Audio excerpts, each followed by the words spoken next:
चलिए, Juhi Kumari, Pammi, Afsana Khatun, good evening. Good evening Suresh Kumar, सभी लोगों को गुड इवनिंग। तो चलिए, first of all we will discuss point by point.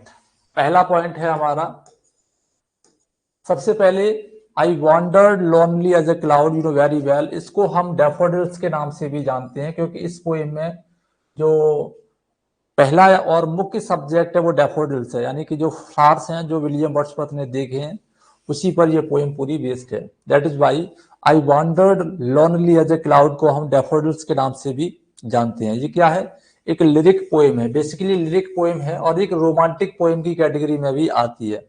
अगर इसका क्रिटिकल एप्रिसिएशन देखा जाए तो विलियम वर्ड्सवर्थ ने तो इसको एक लिरिक पोएम बताया है, बट इसके जो क्रिटिकल रिव्यूज थे वो इसको एक रोमांटिक लिरिक पोएम बोलते हैं। नेक्स्ट वन, अगला पॉइंट है हमारे पास दूसरा। It is one of his most popular and was inspired by forest encounter, जिसके बारे में मैंने अभी अभी ऑलरेडी आपको बताया। फॉरेस्ट एनकाउंटर का मतलब है जब ये एक वॉक पर गए थे, घूमने गए थे अपनी सिस्टर डोरोथी वर्ड्सवर्थ के साथ में, एंड वो डेट थी 15 अप्रैल 1802 1802 में। तो इन्होंने एक बहुत बड़ा खेत देखा, खेत के तरीके का फील्ड देखा जहां पर बहुत सारे डैफोडिल्स थे। Between he his younger sister Dorothy and long belt, मतलब बहुत बड़ी एक तरीके की बेल्ट जहां पर किनारे किनारे पे बहुत सारे डैफोडिल्स के जो फूल थे वो लगे हुए थे। तो 15 अप्रैल 1802 का जो वॉक था, इनका टहलने जाना था, वही इसकी इंस्पिरेशन का सोर्स है। आप लोग इसको ध्यान रखिएगा। कौन सा नंबर का पॉइंट था? सेकेंड। नेक्स्ट हमारे पास है थर्ड पॉइंट। तीसरा पॉइंट है, it was written in 1804 as I told you just now. 1804 में इसको लिखा गया था, और मैंने आपको कई बार बताया है कि 1801, 2 और 3, 4 और 5, यानी कि 1801 से लेकर 5 तक मोस्टली जो पोएम्स लिखी गई हैं वो पब्लिश की गई हैं। कहां पर? 1807 poems in volume 2, poems in 2 volumes. ठीक, आप इसको ध्यान रखिएगा। यानी कि 1801 से लेकर 1805 तक की ज्यादातर जो लिखी हुई पोएम है वो आपकी पोएम्स इन 2 वॉल्यूम्स में पब्लिश की गई है। ठीक, इसको आप ध्यान रखेंगे। इसके बाद में इसका एक रिवाइज्ड वर्जन आया, वो आया था 1815 में। कहने का मतलब यह है कि 1815 में जो रिवाइज्ड वर्जन आया उसमें विलियम वर्ड्सवर्थ ने किया क्या, एक स्टैंजा को ऐड किया गया, कुछ वर्ड्स को रिप्लेस करके कुछ नए वर्ड्स उसमें ऐड किए गए, जिससे कि उसका जो मीनिंग था और कन्वीनियंस हो सके, रीडर्स उसको बहुत ज्यादा अप्रिशिएट कर सकें और एंजॉय कर सकें। ठीक, वो वर्ड्स कौन कौन से थे वो मैं आपको बता देता हूं, इससे कि अगर एग्जामिनेशन में आ जाए तो आप लोग उसको बता पाए। The inspiration for the poem came from a walk Wordsworth took with his sister Dorothy around Glencoe Bay, Ulster in the Lake District। यानी कि इस जगह पर जब वो घूमने गए थे वहीं पर इन्होंने इस पोएम की इंस्पिरेशन गेन की। He would draw on this compose I wandered lonely as a cloud in 1804। 1804 में इन्होंने इसको लिखना स्टार्ट कर दिया, एंड इंस्पायर्ड बाय डोरोथीज जर्नल। देखिए, ये तो मैंने बता दिया कि ये एक वॉक पर गए थे, घूमने गए थे, वहां से इनको इंस्पिरेशन मिली 1802 में। 1804 में इन्होंने इसको लिखना स्टार्ट कर दिया, बट जो मुख्य इंस्पिरेशन का सोर्स है वो एक जर्नल है। जर्नल किसके द्वारा लिखा गया था? डोरोथी वर्ड्सवर्थ के द्वारा लिखा गया था। उस जर्नल में डोरोथी वर्ड्सवर्थ ने अपनी जो वॉक थी विलियम वर्ड्सवर्थ के साथ 1802 में, उसका जिक्र किया है। उन्होंने सोचा, यानी कि वर्ड्सवर्थ ने सोचा सिस्टर ने लिखा है तो मैं इस पर कुछ धमाकेदार लिखूंगा, तो उन्होंने फिर इस पोएम को कंपोज कर दिया। ठीक है ना? तो general entry describing the walk near a lake at Grasmere in England. पहले सिस्टर ने लिखा एक लेक, उसके बाद में भाई ने लिख दी poem. So at the time he wrote the poem Wordsworth was living with his wife Mary Hutchinson. Mary Hutchinson और अपनी सिस्टर डोरोथी वर्ड्सवर्थ के साथ में वो टाउन एंड ग्रासमेयर इंग्लैंड में लेक डिस्ट्रिक्ट में रह रहे थे। याद रखिएगा इस चीज को। अब हमारा जो इंपोर्टेंट पॉइंट है वो ये कि ये 1807 में पोएम्स इन 2 वॉल्यूम्स में पब्लिश करने के बाद में एक रिवाइज वर्जन दिया 1815 में। 1815 में इन्होंने इस पोएम में कुछ रिप्लेसमेंट की, कुछ वर्ड्स, कुछ फ्रेजेस और कंप्लीटली एक स्टैंजा इसमें ऐड किया गया। तो वो क्या था, वो आपको समझना होगा। ठीक है, सबसे पहले बात करेंगे पहले स्टैंजा में। पहले स्टैंजा में इन्होंने डांसिंग वर्ड का इस्तेमाल किया था, उसकी जगह पर इन्होंने फिर जब रिवाइज किया गया तो गोल्डन वर्ड का इस्तेमाल कर दिया। पहले स्टैंजा में अलोंग वर्ड का इस्तेमाल किया था, उसके बाद में जब रिप्लेस किया गया तो बिसाइड लगा दिया। ठीक, इसके बाद में 10,000 का इस्तेमाल किया गया था पहले, इसको चेंज करने के बाद में फ्लटरिंग एंड का इस्तेमाल किया गया, और उसके बाद में और stanza between the first and second changed, यानी कि एक स्टैंजा ऐड किया गया फर्स्ट स्टैंजा के बीच में, यानी फर्स्ट एंड सेकंड स्टैंजा के बीच में एक स्टैंजा यहां पर ऐड कर दिया गया। और लास्ट में लाफिंग को चेंज किया गया जॉकंड से, मतलब प्लीजफुल। ठीक है ना, and the last stanza was left untouched, और जो आखिरी स्टैंजा था उसमें किसी तरीके का कोई परिवर्तन नहीं किया गया। Syuzhet clear? आप लोग बताइएगा ये सारी चीजें क्लियर हुई या ना हुई, उसके बाद में मैं आगे बढ़ूंगा। और ये जो वर्ड्स हैं जब हम पोएम को डिस्कस करेंगे तो वहां पर साथ ही साथ आपको पता पड़ जाएंगे कौन से वर्ड कौन कौन से चेंज किए गए थे। ठीक, इसके बाद में नेक्स्ट पॉइंट हमारे पास बात करें इसके फॉर्म्स की, तो ये किस फॉर्म में लिखा गया है। तो I wander lonely as a cloud is relatively simple poem. The poem consist of 4 sestet. Sestet का मतलब 6 line stanza adding up to 24 lines in total, मतलब 6 लाइन के कितने स्टैंजा हैं, 4 स्टैंजा हैं। टोटल जो लाइन है वो कितनी है, 24 लाइन है। याद रखिएगा इस चीज को। नेक्स्ट वन हमारे पास जो अगला पॉइंट है वो है it is told in the past tense, यानी इसमें जो टोटल कन्वर्सेशन हमें दिखती है वो पास्ट टेंस की है। कंप्लीटली पूरे स्टैंजाज में जो कन्वर्सेशन है वो पास्ट टेंस में की गई है। इसके मीटर की बात करें तो ये जो पोएम है ये कंस्टेंटली आयमिक टेट्रामीटर, मतलब कि 4 लाइन स्टैंजा में एक तरीके से लिखी गई है आयमिक टेट्रामीटर में, with a few careful and deliberate exceptions line number 6, 7 और 12, यानी कि 12th, 7th और 6th लाइन में ये जो आयमिक टेट्रामीटर का फॉर्मेशन है वो नहीं है। ठीक, इसको याद रखिएगा। Next one, rhyming scheme follow a clear formula throughout the poem, जिसमें A B A B A B A B और लास्ट में सी सी, ये हमारा एक कॉपलेट है इसके अंदर, ध्यान रखिएगा। So the rhyming scheme follow a clear formula throughout the poem and each stanza follow its own scheme A B A B C C। ध्यान दीजिएगा हर स्टैंजा की जो स्कीम है वो यही है A B A B C C A B A B C C completely. इसकी जो खास बात है वो ये कि इसमें लास्ट में हर स्टैंजा में एक कॉपलेट दिया गया है जिसकी राइमिंग स्कीम क्या है, जी जी, यानी कि सीसी वाली। In each stanza then there is a concluding final couplet, rhyming couplet जिसे हम बोल सकते हैं। तो इस तरीके से ये क्या है, ये आइम्बिक टेट्रामीटर है, यहां से सॉरी ए बी ये आइम्बिक टेट्रामीटर हो गया, और ये जो है सीसी ये हमारा क्या है, ये राइमिंग कॉपलेट हो गया। इस तरीके से जो 4 स्टैंजा हैं उनमें सेम यही मीटर, यही फॉर्मेशन चला है। एक्सेप्शन है, जिन लाइनों में ये फॉर्मेशन काम नहीं करता वो लाइनें आपको ऑलरेडी बता दी गई हैं। ठीक है ना, चलिएगा। अभी भी हमारे पास केवल 37 कैंडिडेट जुड़े हुए हैं।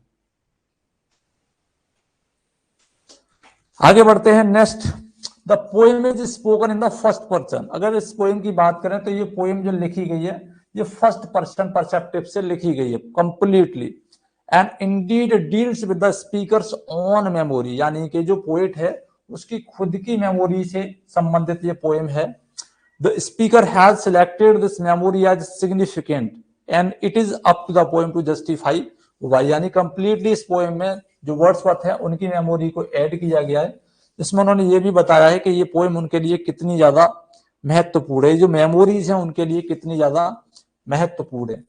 तो ये तो रहे हमारे इस पोएम के संबंधित जितने भी इंपोर्टेंट पॉइंट थे जहां से क्वेश्चन पूछे जाते हैं। ठीक है ना, क्वेश्चन इतने पॉइंट से बाहर निकल के कभी नहीं जा सकता। अगर आपने जो लाइनें मैंने बताई हैं इन लाइंस को आपने अगर रट लिया, समझ लिया, लर्न कर लिया तो क्वेश्चन आपका कोई भी गलत नहीं जाएगा। अच्छा, अब इसके बाद में जो क्वेश्चन बनते हैं वो इनके स्टैंजा से बनते हैं, मतलब इनके जो वर्स फॉर्म है वहां से बनते हैं। तो इसके लिए आवश्यक है आपको इस पोएम को बहुत ही माइन्यूटली समझना। इसकी जो एक्सप्लेनेशन है, समरी है, वो तो लगभग सभी लोगों को याद होगी कि इसमें उन्होंने क्या कहा है। इसमें उन्होंने क्या कहा है, डैफोडिल्स के कुछ फूल हैं, बहुत सारे फूल हैं जो उन्होंने अचानक देखे हैं। उन फूलों से वो इतने ज्यादा अट्रैक्ट हो जाते हैं कि उनकी कभी गैलेक्सी से तुलना करते हैं, कभी किसी चीज से तुलना करते हैं, मतलब बहुत ही ज्यादा इम्प्रेस हो जाते हैं उन सारे फूलों से। यही इसकी एक समरी है और इसमें आगे कुछ है नहीं है। लेकिन हमें इसको एग्जाम के परस्पेक्टिव से देखना पड़ेगा, तभी जाके हमें इसके जो बाकी के क्वेश्चन है उनको सॉल्व कर पाएंगे। तो पोएट यहां से स्टार्ट करता है अपनी पोएम को। पोएम के स्टार्टिंग पॉइंट से ही हमें पता पड़ जाता है कि पोएम में पोएट एक लोनलीनेस फील कर रहा है। पोएम में जो पोएट है वो लोनलीनेस मतलब एकांतवास फील कर रहा है। ठीक कैसे कर रहा है, वो स्पष्ट तौर पे कहता है कि I wandered lonely as a cloud. में अब क्वेश्चन आपका यहां से भी बन सकता है, पहली लाइन से क्वेश्चन आपका कैसे बनेगा वो समझ लीजिएगा। सबसे पहला क्वेश्चन तो आपका यही बन जाएगा कि I wandered lonely as a cloud में किस तरीके का फिगर ऑफ स्पीच यूज किया गया है। कल बताया था मैंने, तो पहली लाइन है, ओपनिंग लाइन है जिस पोएम की है, इसमें किस तरीके का फिगर ऑफ स्पीच यूज किया गया, जरा बताइएगा जल्दी जल्दी से। पहली लाइन में किस तरीके का फिगर ऑफ स्पीच यूज किया गया है। I wandered lonely as a cloud में बादलों के तरीके से अकेला घूमता रहा, है ना, मैं बादलों के तरीके से अकेला घूमता रहा। लोनली का मतलब है बिल्कुल अकेला, न तो मन में कोई विचार न संग में कोई साथी, बस बेवजह ऐसे ही घूम रहा था जिस तरीके से बादल अकेले आकाश में घूमते हैं। वेरी गुड, सिमिली है, ठीक है ना। तो इसका जो परफेक्ट आंसर है वो क्या है, यहां पर जो फिगर ऑफ स्पीच यूज किया गया है वो क्या है, वो हमारा सिमिली है। इसको हम दूसरे परसेप्टिव से देखेंगे। अगर हम बात करें इस कंप्लीटली पोएम की, तो इस पूरी पोएम में पर्सोनिफिकेशन की भरमार है। और हम बात कर लें इसका मूड क्या है, तो पर्सोनिफाई इसका मूड है। कैसे है वो समझिएगा। आंसर इसका सिमिली हो गया, बट जब हम इसको और एनालाइज करते हैं इस लाइन को, तो समझिएगा गहनता से, I wandered lonely as a cloud. तो यहां पर ये जो वर्ड आया है लोनली, अब किसके तरीके से लोनली, जैसे कि क्लाउड लोनली है, यानी जैसे बादल लोनली होते हैं, उस तरीके से मैं यहां पर घूमता रहा। तो इन लाइनों को देखने के बाद में हमें पता पड़ता है कि वर्ड्सवर्थ ने लोनली जो कैरेक्टरिस्टिक है वो ह्यूमन कैरेक्टरिस्टिक है, इंसानी भावना है। अकेला कौन होता है, इंसान होता है। बादल तो कभी अकेले नहीं होते, क्योंकि ये ह्यूमन कैरेक्टरिस्टिक है, ह्यूमन ट्रेट है, जिसको एट्रीब्यूट किया है क्लाउड के साथ में। फिर वो बोल रहा है कि जिस तरीके से बादल अकेले होते हैं, लोनली होते हैं, गंभीर होते हैं, उस तरीके से मैं घूमता रहा। तो एक तरीके से हम यहां पर ये कह सकते हैं कि पहली लाइन में भी उन्होंने पर्सोनिफिकेशन का यूज किया है, जहां पर क्लाउड को इंसानी फितरत वाला बताया जो कि अकेला घूमता रहा। समझ में आया ना। लेकिन इसका जो एक्यूरेट आंसर है वो हमारा सिमिली है। अगर फिगर ऑफ स्पीच में पूछा जाए तो आप इसको सिमिली मानिएगा, ठीक है। तो यहां इस पूरी पोएम में पर्सोनिफिकेशन उन्होंने यूज कर दिया है। अब देखिए आगे पढ़ते हैं। I wandered lonely as a cloud, मैं अकेले बादलों के तरीके से, जो बादल बिल्कुल लोनली होते हैं उनके तरीके से घूमता रहा, भटकता रहा।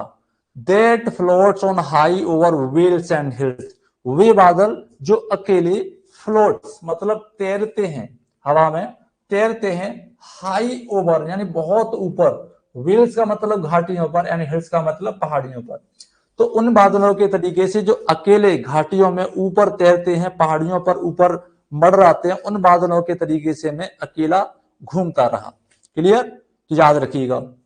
इसके बाद में आगे पॉइंट कहता है व्हेन ऑल एट वंस, अचानक, जब अचानक, आई सॉ अ क्राउड। अब यहां पर ये जो वर्ड यूज किया गया क्राउड, इसका मतलब क्या होता है, भीड़ होती है, ठीक है। I saw a crowd, a host, host वैसे मेजबान होता है, आप लोग अच्छे तरीके से जानते हैं। मेजबान जो किसी का स्वागत करता है। चीजों को बड़े गहनता से समझते जाना। ये यूट्यूब पर नहीं है, एप्लीकेशन पर है, तो मैं बड़े ही शालीनता के साथ में इस पोएम को बड़े आराम से पढ़ाऊंगा, ठीक है। पोएम तो आपने काफी बार पढ़ी होगी। मेजबान, ऑफ गोल्डन डैफोडिल्स। तो यहां पर भी उसने सिमिली का यूज, सॉरी पर्सोनिफिकेशन का यूज किया है, रिवर्स पर्सोनिफिकेशन का यूज किया है उसने पोइम में। मोस्टली पोइम में कुछ लाइनें ऐसी जहां डायरेक्टली पर्सोनिफाई किया गया है और बाकी की जितनी भी लाइनें वहां पर रिवर्स पर्सोनिफिकेशन का काम किया है। कैसे किया है? When all at once I saw a crowd, crowd का मतलब भीड़ देखी, अ होस्ट मेजबान देखे जो स्वागत कर रहे थे, ऑफ गोल्डन डैफोडिल्स। किसका? यानी कि ये होस्ट का मतलब भी झुंड है, ट्रेट है, एक बेल्ट है। बेल्ट का मतलब एक तरीके से कतार मान लीजिए, ठीक है ना, कतार मान लीजिए। तो वर्ड्सवर्थ कहते हैं कि मैंने अचानक फूलों की, कौन से वाले फूलों की? गोल्डन डैफोडिल्स की एक भीड़ देखी। अब भाई फूलों की तो भीड़ नहीं होती है, फूलों का तो गुच्छा होता है, लेकिन यहां पर वर्ड्सवर्थ उसको भी भीड़ बता रहे हैं। भीड़ किसका कैरेक्टरिस्टिक है, किसका ट्रेट है? ह्यूमन का ट्रेट है, मतलब इंसानों का गुण है भीड़ होना।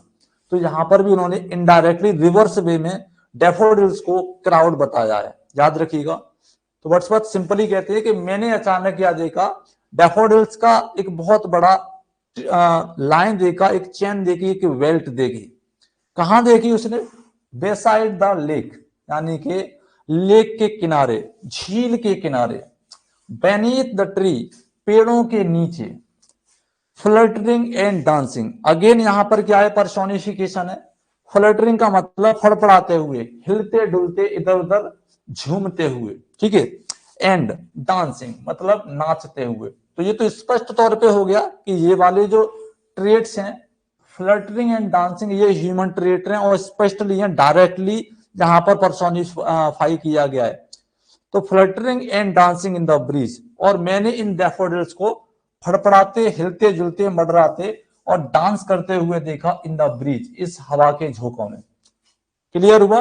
तो मैंने यहां पर इसको वन बाई वन वर्ड समझाया है, हर एक चीज को माइन्यूटली बताया है। आई होप कि आपको बिल्कुल कंप्लीटली समझ में आ गया होगा। बताइएगा अगर कुछ समझ में नहीं आया हो तो आपके लिए मैंने ये एक्सप्लेनेशन यहाँ पे लिखा है, आप इसको पढ़ सकते हैं। The speaker walks alone similar to a solitary crowd in the sky floating over hills and valleys. Suddenly the speaker sees a long and bustling row of daffodils. They are near the lake and the trees and flutter and shift as they are blown by the breeze. ठीक है, आप इसको याद कर लीजिएगा। बताइए आप किसी तरीके की कोई प्रॉब्लम है इसमें? फिर हम आगे बढ़ेंगे। चलिए धीरज, शहजाद हुसैन, अर्चना, किसी तरीके की कोई प्रॉब्लम है तो बताइए, उसके बाद में हम अगले स्टैंजा पे आगे बढ़ते हैं, ठीक है ना। सभी लोग बताएं, कम से कम 50 कैंडिडेट हमारे साथ जुड़े हुए हैं। धीरज, शत्रुघ्न, अर्चना, शिल्पी। चलिए गुड, आगे बढ़ते हैं। नेक्स्ट अब हमारे पास है अगला स्टैंजा। यहां पर इंपोर्टेंट चीजें आपने नोट की। इंपोर्टेंट चीजें यहां पर क्या है वो मैं आपको एक बार फिर से बता देता हूं, जो आपको एग्जाम की दृष्टि से याद रखना है, ठीक है। वरना एक्सप्लेनेशन तो आपने पढ़ा ही है, हजारों बार पढ़ा हुआ। यहां पर आपको दो चीजें याद रखनी है। सबसे पहले ये लाइन क्या है? तो ये लाइन हमारी क्या है? सिमिली है, ठीक। दूसरा यहां से आ सकता है, decide the lake beneath the trees fluttering and dancing in the breeze. ये कंप्लीटली डायरेक्ट हमारा पर्सोनिफिकेशन है, ठीक है ना। पर्सोनिफिकेशन, इसको पर्सोनिफाई किया गया है डैफोडिल्स को। आगे बढ़ते हैं अगले पॉइंट पे। नेक्स्ट है हमारे पास कंटिन्यूअस एज द स्टार्स। बात हो रही है किसकी? डैफोडिल्स की। Continuous as the stars that shine and twinkle on the milky way, they stretched in a never ending line along the margin of the way. यहां से पूरी लाइनों को पढ़ेंगे, यहां से लेके यहां तक। तो कंटिन्यूअस एज द स्टार क्या है? ये शिमली है, ध्यान रखिएगा। तो जिस तरीके से जो तारे होते हैं, स्टार होते हैं, वो शाइन करते हैं, ट्विंकलिंग करते हैं, कहां पर? मिल्की वे, यानी कि आकाश गंगा में। उसी तरीके से ये भी कौन? डैफोडिल्स भी लगातार क्या क्या थे? दे स्ट्रेस्ड, स्ट्रेस का मतलब है स्प्रीडेड। क्या होता है? स्प्रीडेड मतलब फैले हुए, ठीक है ना, फैले हुए, या हम बोल सकते हैं पसरे हुए, है ना, बहुत दूर तक पसरे हुए बोलते हैं। कहते हैं ना वहां पर तो हर जगह पर फूल ही फूल पसरे हुए थे। तो they stretched in a never ending line, तो वे भी नेवर एंडिंग लाइन यानी कि बहुत बड़ी एक बेल्ट थी, एक रो थी, उस रो में ऐसे पसरे हुए थे, ऐसे फैले हुए थे जैसे कि उनका कहीं पर एंड ही न हो। किस तरीके से? जैसे कि स्टार चमकते हैं, ठीक है ना, ट्विंकलिंग करते हैं मिल्की वे यानी कि आकाश गंगा में कंटिन्यूअसली, ऐसे ही। कहां पर थी ये बात? Along the margin of the bay, उस बे यानी कि खाड़ी के किनारे किनारे। खाड़ी सभी लोगों ने देखी है, बे ऑफ बंगाल की बनावट देखी है ना। सपोज करिए इस तरीके से, मान लीजिए जैसे ये खाड़ी है, कौन है भाई? पता नहीं कौन है। तो इसके किनारे किनारे पर ये डैफोडिल्स लगे हुए थे। हमने डैफोडिल्स की चर्चा दो जगह पर की, ठीक है ना। पहली बार बेनीथ द ट्री, ठीक है ना, और दूसरी बार along the margin of the bay. ठीक, इसको भी याद रखेंगे, ये वाला क्वेश्चन पूछा जाता है मोस्टली एग्जामिनेशन में। ये वाला क्वेश्चन पूछा जाता है कि जो डैफोडिल्स थे वो पोएट ने कहां कहां देखे थे। तो बेसाइड द लेक, ठीक है, और बेनीथ द ट्री, दो जगह पर जहां देखे थे। उसके बाद में उसने कहां और देखे थे? अलोंग द बेस, यहां पर देखे थे, along the margin of the bay. ये वाला पॉइंट भी आप लोग याद रखिएगा, यहां यहां पर उसने डैफोडिल्स देखे थे। इसके बाद में आगे वो कहता है 10,000 saw I at a glance, यानी कि 10,000 देखे मैंने, एक ही झलक में 10,000 डैफोडिल्स को देखा। स्पष्ट तौर पे पता पड़ रहा होगा किस तरीके का फिगर ऑफ स्पीच यूज किया जा रहा है। तो ये आपका हाइपरबोले है यहाँ पर, ठीक है ना, अतिशयोक्ति जिसको हम बोलते हैं हिंदी में। एक ही झलक में पोइट ने 10,000 डैफोडिल्स को देखा, और वो क्या कर रहे थे? Tossing their heads in sprightly dance. Sprightly का मतलब होता है खुश मिजाज तरीके से। तो वो मदमस्त होकर क्या कर रहे थे? डांस कर रहे थे। टॉसिंग देयर हेड्स, अपने सिर को हिला डुला कर, मतलब जब हवा चलती है तो हर चीज हिलती है, तो वो अपने सिर को कभी इधर करते थे कभी इधर करते थे। इस तरीके से वो मदमस्त होकर हवा में डांस कर रहे थे अपने सिर को हिलाते हुए। तो यहाँ पर जो दो लाइनें हैं, इन दो लाइनों में दो तरीके के फिगर ऑफ स्पीच यूज किए गए हैं पोइट के द्वारा। पहला फिगर ऑफ स्पीच कौन बताएगा? इसमें कौन सा फिगर ऑफ स्पीच है और इसमें कौन सा फिगर ऑफ स्पीच है? ये दो लाइनें हैं कंटिन्यूअसली, सभी लोग बताइएगा दोनों लाइनों में कौन कौन से फिगर ऑफ स्पीच यूज किए गए हैं। जल्दी सभी लोग बताएं जल्दी जल्दी से, उसके बाद आगे बढ़ते हैं। चलिए, ओके अर्चना, गुड इवनिंग, गुड इवनिंग कुसुम। फर्स्ट लाइन देखिए, ये मैं पोएम और पोएट के परसेप्टिव से बता रहा हूं। पहला लाइन पोएम का पहला यानी कि ओपनिंग लाइन अगर एग्जामिनेशन में पूछा जाता है, तब आप उसको पर्सोनिफिकेशन नहीं बोलिएगा, तब वो केवल और केवल सिमिली होगा। सिमिली की खास पहचान होती है कि उसमें आपका लाइक और एज लगा होता है। यहां पर मैं उसको पर्सोनिफिकेशन इसलिए बता रहा हूं क्योंकि मैं आपको पूरी पोएम कंसर्न करा रहा हूं। हमें पता है कि आगे चल के हम किसकी बात कर रहे हैं, इसीलिए मैंने आपको पर्सोनिफिकेशन यहां पर बताया। लेकिन एग्जाम में तो केवल इतनी लाइन आएगी ना आपकी, इतनी आएगी केवल, तो ये तो स्पष्ट तौर पे सिमिली है। ये पर्सोनिफिकेशन हमें तब पता पड़ता है जब हम पूरे के पूरे स्टेंजा को पढ़ते हैं, तब हमें लगता है कि इसमें पर्सोनिफिकेशन भी हमारा हो सकता है। ठीक है, चलिए तो बताइए यहां पर कंप्लीट हुआ कौन कौन सा हमारा फिगर ऑफ स्पीच है, जरा बताइएगा। पर्सोनिफिकेशन, हाइपरबोले, वेरी गुड, ठीक है ना। पहली लाइन रूबी रानी ने तो पर्सोनिफिकेशन, ठीक है। तो पहली लाइन में क्या है? 10,000 saw I at a glance, ये हमारा हाइपरबोले है। Tossing their heads in sprightly dance, ये हमारा पर्सोनिफिकेशन है, ठीक है ना। तो दो हमारे यहाँ पे फॉर्म ये फिगर ऑफ स्पीच यूज किए गए। तो कंप्लीटली लाइन है, इनका जो एक्सप्लेनेशन है वो मैंने वैसे तो कर दिया है, यहाँ पर भी आप पढ़ सकते हैं। तो comparing the daffodils to stars in the sky, the speaker notes how the flowers seem to go on without ending alongside a bay. The speaker guesses there are 10,000 or so daffodils, all of their heads moving as if they were dancing. ठीक है ना, याद रखिएगा। यानी कि सितारों से daffodils की कंपैरिजन करने के बाद में जो पोइट है उसको ऐसा लग रहा है कि जो डैफोडिल्स हैं वो नेवर एंडिंग इतने फैले हुए हैं कि उनका कहीं पर अंत होता हुआ दिखाई नहीं दे रहा। चलिएगा, नेक्स्ट है हमारे पास stanza number third. Stanza number third में है the waves beside them danced. पहली लाइन है, बहुत ही इंपॉर्टेंट लाइन है, ठीक है। The waves beside them danced, तो स्पष्ट तौर पे दिखाई दे रहा है क्या है यहां पर, ये पर्सोनिफिकेशन, याद रखिएगा क्या है, पर्सोनिफिकेशन, क्योंकि वेव्स हैं, ह्यूमन क्वालिटी एट्रीब्यूट की गई है जो कि डांस है, ठीक है।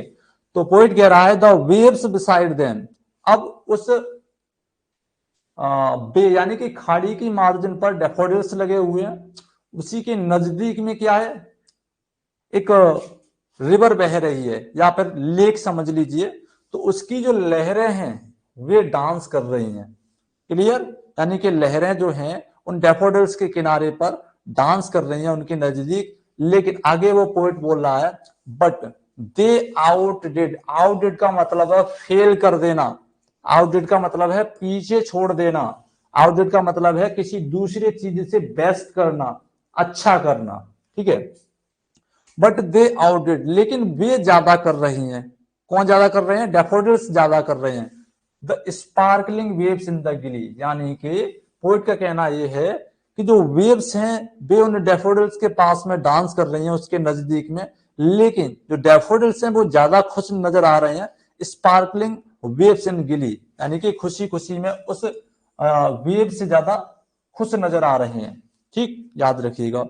नेक्स्ट वन यहां पर अगला पॉइंट, अगला, a poet could not but be gay, तो पोइट इन सारे नजारों को देखने के बाद में कहता है कि a poet could not be gay, यानी कि एक पोइट क्या कर सकता है, खुश होने के अलावा उसके पास कोई दूसरा चारा नहीं है, because in such a जोकंड company, जोकंड का मतलब है खुश मिजाज, प्लीजिंग, हैप्पीनेस, इन सभी तरीके की कंपनी में जो उसको यहां दिखाई दे रही है, वेव्स हैं जो डांस कर रही हैं, डैफोडिल्स हैं वो वेव्स से भी ज्यादा खुश हैं, उससे भी ज्यादा झूम रहे हैं, तो एक पोइट केवल खुश हो सकता है और कुछ नहीं कर सकता, इसी तरीके की खुश मिजाज कंपनी को पाकर। जोकंड कंपनी यहां पर है the beautiful aspect of nature, क्योंकि जो डैफोडिल्स थे वो बहुत ज्यादा सुंदर उसको दिखाई दे रहे थे, उसको यहां पर उसने जोकंड कंपनी बोला है। तो पोइट ने क्या किया फिर, आई गेज, पोइट कहता है मैं सिर्फ देखता रहा, आई एम गेज, बस देखता रहा, but little thought what wealth the show to me had brought, poet कहता है कि मैंने जब इन सारे एस्पेक्ट को देखा, इन ब्यूटीफुल एस्पेक्ट को देखा, तो मैं इसकी ब्यूटी में इतना खो गया कि मुझे ये पता ही नहीं पड़ा कि इस सुंदर दृश्य ने, डैफोडिल्स ने मेरे मस्तिष्क पर, मेरी आत्मा पर किस तरीके का इन्फ्लुएंस किया, किस तरीके का प्रभाव मेरे ऊपर छोड़ा, वो बस उनको केवल देखता ही रहा। यहाँ पे स्पष्ट कह रहा है बट लिटिल थॉट, इसके बारे में बहुत कम सोचा कि what wealth the show to me had brought, कितना प्रभाव उसने मेरे ऊपर छोड़ा। अक्सर ऐसा ही होता है जब हम बहुत ज्यादा खूबसूरत चीजों को देखते हैं, बहुत ज्यादा खूबसूरत चीजों को देखते हैं, तो उसको देखते देखते उसमें खो जाते हैं, पता ही नहीं पड़ता कि उस चीज का हमारे ऊपर क्या इंपैक्ट पड़ रहा है, उसके बारे में अच्छा भला बुरा कुछ सोचते नहीं, बस उसको देखते रह जाते हैं, बहुत चक्के रह जाते हैं उसको देखते देखते। तो सेम यहां विलियम वर्ड्सवर्थ का फीलिंग्स था, ठीक है, याद रखिएगा।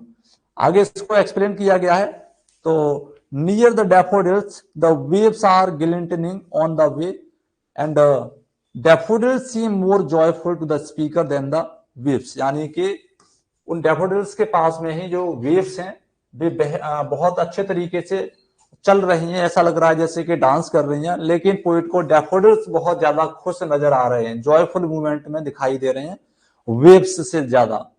तो अ poet couldn't help being cheerful, यहां पर पोइट क्या कर सकता है, सिर्फ खुश हो सकता है, इसके अलावा वो कुछ नहीं कर सकता। See the speaker in the cheerful company, जो जोकंड कंपनी है वो चीयरफुल कंपनी यहां पर बोली जा रही है of the daffodil. The speaker stairs at the daffodils lingering without yet realizing the full extent of the positive effect of encountering them, यानी कि उन डैफोडिल्स को देखने के बाद में उसके ऊपर क्या पॉजिटिव इंपैक्ट पड़ा, क्या पॉजिटिव रिएक्शन हुआ उसके साथ, उन सारी चीजों को उसने नजरअंदाज कर दिया, बस वो उनको निहारता रहा और सिर्फ निहारता रहा। फोर्थ नंबर का हमारा स्टेंजा है, आगे पोएट कहता है फोर ऑफ का मतलब ऑफन, मतलब अक्सर करके, for often when on my couch, couch का मतलब है यहां पर बेड मान लीजिए, ठीक है ना, बेड मान लीजिए, बेड रूम मान लीजिए, ठीक है, चाहे यहां पर आराम करने के लिए कोई और चीज मान लीजिए। तो for oft when on my couch I lie, जब मैं अपने बिस्तर पर बैठता हूं, ठीक है, या जब मैं अपने बेडरूम में बैठता हूं, या जब मैं अपने बेड पर लेटने चला जाता हूं, इन वेकेंट और इन पेंसिव मूड। वेकेंट का मतलब जब मेरे पास कोई काम नहीं होता, और इन पेंसिव मूड जब मैं बहुत ज्यादा विचारशील मुद्रा में होता हूं, जब मैं बहुत ज्यादा सोच रहा होता हूं, गहन विचारी मुद्रा में होता हूं, उस समय पर अक्सर क्या होता है, दे फ्लैश अपॉन दैट इनवर्ड आई। तो उनकी, दे का मतलब क्या है यहां पर, जो डैफोडिल्स के जो फूल थे जो पोइट ने वहां देखे थे, वे अक्सर उसकी आंखों के सामने लिंगरिंग करना स्टार्ट कर देते हैं। मतलब इनवर्ड आई का मतलब इमेजिनेशन, ठीक है ना, इमेजिनेशन, वो इमेजिन करता है उन सभी ब्यूटीफुल फ्लावर्स की जो उसने वहां देखे थे। विच is the bliss of solitude, जो लाइन है वो बहुत ज्यादा इंपोर्टेंट है। यहां पर ये कहा गया है कि they flash upon that inward आई, तो उन फूलों की जो इमेजिनेशन है मेरी आंखों के सामने आ जाती है। और इमेजिनेशन क्या है, विच is the bliss of solitude, ये इमेजिनेशन है वो क्या है, वरदान है। किस चीज का वरदान है इमेजिनेशन, सॉलिट्यूड का। जब हम एकांत में होते हैं तो इमेजिनेशन बहुत अच्छे तरीके से कर लेते हैं, और जब हम बहुत ज्यादा क्राउडी एरिया में होते हैं, हमारे पास बहुत सारे लोग होते हैं, तो हम इमेजिनेशन सही तरीके से नहीं कर पाते। That is why Wordsworth has said कि they flash upon that inward eyes, mean to say imaginary जो आईज हैं उनके पास, जो वो इमेजिन कर रहा है उन सारी चीजों को, विच is the bliss of solitude. और ये इमेजिनेशन क्या है, सॉलिट्यूड के लिए एक वरदान है, जिससे कि वो एकांत में उन सारी चीजों को बहुत अच्छे तरीके से इमेजिन कर पा रहा है। आगे वो बोलते हैं एंड देन, जब इन सारी चीजों को इमेजिन करता है अपनी आंखों के सामने तैरते हुए, तब and then my heart with pleasure fills, तो मेरा जो हृदय है वो खुशी से झूम उठता है, खुशी से भर जाता है, आनंद से परिपूर्ण हो जाता है। And dance is with the daffodils, और ऐसा लगता है कि वो डैफोडिल्स के साथ में इमेजिनरी मूड में, जब पोइट इमेजिन कर रहा है डैफोडिल्स को अपनी आंखों के सामने, when he is in pensive mood, तो उसको ऐसा लगता है कि उसका हृदय भी उन ब्यूटीफुल फ्लावर्स के साथ में झूम रहा है खुशी से। ठीक चलेगा।